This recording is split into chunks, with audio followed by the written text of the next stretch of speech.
ఏజెంట్లే అందరికీ నమస్కారం. సుబ్బారెడ్డి గారు, అసలు ఏజెంట్లే లేకుండా పోలింగ్ నిర్వహిస్తే వాటిని ఎన్నికలు అని ఎలా అంటారు?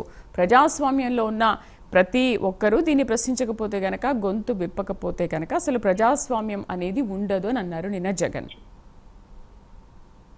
దీంట్లో ఒకటి ఉందండి. ఇప్పుడు వాళ్ళు వచ్చేసి 15 పోలింగ్ బూతులలో జరపాలని అన్నారు. కానీ ఎలక్షన్ కమిషన్ అనేది ఒకటి ఉంటుంది మనకు. ఏదైనా సరే ఎలక్షన్ కమిషన్ అనేది సుప్రీం. ఇక్కడ ఎలక్షన్ కమిషన్ ఇదో ఈ 2 పోలింగ్ బూతులలో జరపాలి అని అన్నప్పుడు ఏదైతే మనము ఎలక్షన్ కమిషన్ నిర్ణయించిందో దాంట్లో ఖచ్చితంగా మనము పాల్గొనాలి.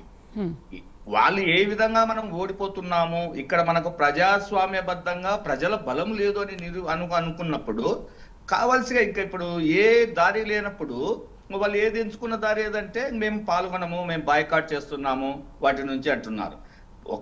నేను ఒకటే చెప్తున్నాను, వాళ్ళు ఏ విధంగా అయితే ఇంతకు ముందు ఇనానమస్ గా ఎన్నికయ్యారో, ఇంతకు ముందు దాదాపుగా కడప కార్పొరేషన్ లోనే 50 స్థానాలకు గాను 40 స్థానాలు ఇనానమస్ అయ్యాయి. అంటే ఏ విధంగా అయ్యాయి?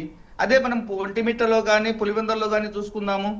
11 మంది అభ్యర్థులు పోటీ చేస్తున్నారు. 6 మంది వైఎస్సీపీకి సంబంధించిన క్యాండిడేట్లు మాత్రమే నామినేషన్ వేసిన్నారు. వాళ్ళంతా పాల్గొనొచ్చు కదా నిన్న. కానీ వాళ్ళు పోలింగ్ బూత్ ఏజెంట్లు పాల్గొనలేదు అంటున్నారు. అంతమంది ఉన్నప్పుడు వాళ్ళు పాల్గొనకుండా వాళ్ళకు ఓట్లు పడతాయి అని ఇప్పుడు మిగతా చోట్ల పడలేదు, ఇక్కడ పడతాయి అనుకోండి.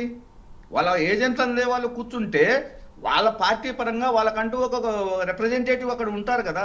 కానీ పాల్గొనకుండా వాళ్ళు చేతులు ఎత్తేసి మేము ఎలాగూ ఓడిపోతున్నాము, ప్రతిపక్ష పార్టీల మీద మనం వాళ్ళ మీద నిందలు వేసేస్తే సరిపోతుంది అని వాళ్ళు అనుకుంటున్నారు. మేము ఎప్పుడైనా ప్రతిసారి ఒకటే చెప్తున్నాము. మొన్నటి దినాన ఒక రాచమల్లు ప్రసాద్ రెడ్డి గారు ఒక మాట మాట్లాడుతున్నారు. 4 సంవత్సరాల తర్వాత మాకు గవర్నమెంట్ వస్తుంది, కూటమి వాళ్ళని ఎక్కడే కానీ నిలబెట్టము, ఎవరినే కానీ మేము నామినేషన్లు వేయనీయము అంటే ఏం ప్రజాస్వామ్యబద్ధంగా ఉన్నారా, లేకుండా ఎక్కడైనా ఉన్నారా? రాజరికం స్టేజ్లో ఉన్నారా? ఇంతకు ముందు రాజుల కాలంలో నడుపుతా అన్నారు. మొత్తం ఏ దేశం ఏ రాజ్యం మీద అంటే ఆ రాజ్యం మీద దండయాత్ర చేసేసి ఆ రాజ్యంలో మొత్తం అందరినీ ఆక్యుపై చేసేసి కుటుంబాలతో సహా తీసుకొని పోతున్నారు. ఆ పాలనలో ఉన్నారా ఏమన్నా వీళ్ళు? ఏమన్నా అంటే ఇప్పటి వరకు పులివెందులు ఎలా ఉండేది? తమ మాటే శాసనం, తాము చెప్పిన వారికే పదవి అన్నట్లుగా ఉండేది. కానీ ఇప్పుడు అలా కాదు కదా. 3 దశాబ్దాల్లో ఏనాడు కూడా ఎన్నికలు జరగలేదు. ఇప్పుడు చాలా స్వేచ్ఛాయుత వాతావరణంలో జరిగాయి కాబట్టి ప్రజాస్వామ్యం అనేది ఇప్పుడు బయటపడుతోంది. ప్రజలు సంతోషంగా ఉన్నారు అంటే కారణం ఇదే. అదే చెప్తున్నాను నేను. ఇప్పటి వరకు వైఎస్ జగన్ అంటే పులివెందుల అంటే వైఎస్ జగన్ ప్రవర్తిస్తున్నారు.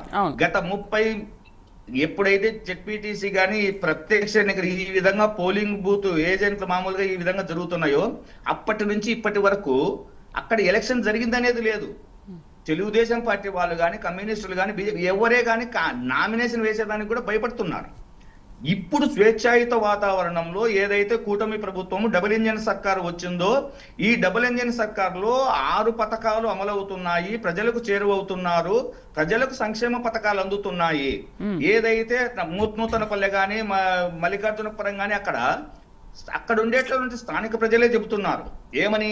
ఏవే కానీ మాకు అందట్లేదు, లాస్ట్ కు నీటి సౌకర్యం లేదు, రోడ్డు సౌకర్యం లేదు, వైద్య సదుపాయం లేదు, విద్యా సదుపాయం లేదు, ఏదే కానీ లేదు అంటున్న సమయంలో ఏదైతే కూటమి ప్రభుత్వం వచ్చి ఈ రోజు ఎలక్షన్స్ లలో నిలబడి నాయకులందరూ కలిసి ఇక్కడికి మేము కూటమి ప్రభుత్వం తరపు నుంచి వస్తున్నాము, మీకు అన్ని రకాల సంక్షేమ పథకాలు అందుతాయి, మేము ప్రభుత్వ పథకాలు మీకు అందజేస్తాము, మీరు స్వేచ్ఛాయుత వాతావరణంలో ప్రజాస్వామ్యబద్ధంగా మీకు నచ్చిన నాయకుడిని మీరు ఎంచుకోండి, ఈసారి మీరు ఎలక్షన్లకు వచ్చేసి ఓటు వేసి మీ యొక్క అభిప్రాయాన్ని తెలియజేయండి అని కోరుకున్న సమయంలో ప్రజల మద్దతు అనేది కూటమి ప్రభుత్వానికి ఏర్పడింది.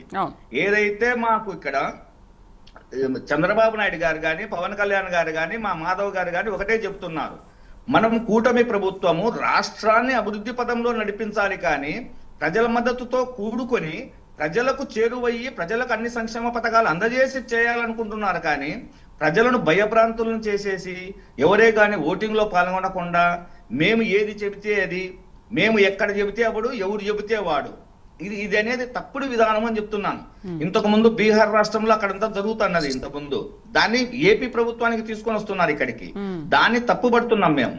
ప్రజాస్వామ్యబద్ధంగా ఎవరైనా ఎన్నికలు వేయొచ్చు. వీళ్ళు అంటున్నారు అంత దౌర్జన్యం చేస్తున్నారు, పోలీసులు దౌర్జన్యం చేస్తున్నారు, ఎలక్షన్ కమిషన్ ఒక సైడ్ చేస్తుందని. మేము ఒకటే మాట చెప్తున్నాం, ఆ విధంగా చేసినట్టే 11 మంది నామినేషన్లు వేసిండే వాళ్ళు కాదు కదా. 11 మంది నామినేషన్లు వేసి స్క్రూటినీ టైంలోనే వాళ్ళను చెల్లదని చెప్పిండేసేవాళ్ళు. కానీ అన్ని నామినేషన్లు ఓకే అయినాయి, ఎలక్షన్ జరుగుతుంది. ఎలక్షన్ జరుగుతున్న సమయంలో వీళ్ళు ఈ విధంగా ఆరోపణలు చేస్తున్నారు. ఏదైతే అవినాష్ రెడ్డి గారు కావచ్చు, మొన్నటి దినాన డిప్యూటీ సీఎం అయినటువంటి అంజద్ బాషా గారు, రవిరెడ్డి గారు నేరుగా వెహికల్స్ ను పోలింగ్ బూత్ కేంద్రాలకి తీసుకొని పోతున్నారు. అంటే వీళ్ళు ఎంతసేపు ఉన్నా కూడా ప్రజలను కానీ ప్రతిపక్ష పార్టీలను కానీ భయభ్రాంతులను చేసేసి మేము చెప్పినట్టు జరగాలి, మేము ఏదైతే అనుకుంటామో ఎవడైతే అనుకుంటామో వాళ్ళనే జెడ్పీటీసీలుగా కానీ ఎంపీటీసీలుగా కానీ సర్పంచ్లుగా కానీ ఎన్నిక చేయాలి, మిగతా వాళ్ళు ఎవరు ఉండడానికి వీలు లేదు అనే ధోరణిలో. అంటే ఇప్పుడు వాళ్ళ అధికారంలో ఉన్నప్పుడు అది కుదురుతుందేమో కానీ ఇంకొక పార్టీ అధికారంలోకి వచ్చిన తర్వాత అది కుదరదు కదా. ఇంకొక పార్టీ అధికారంలోకి వచ్చినప్పటికీ కూడా ఇది మాతే సొంతం, మేమే ఉండాలి ఇక్కడ అనుకోవడం అయితే కరెక్ట్ కాదు కదా. అదే జీర్ణించుకోలేకపోతున్నారు. ఇన్ని రోజులు మేము చెప్పినట్టు జరిగింది.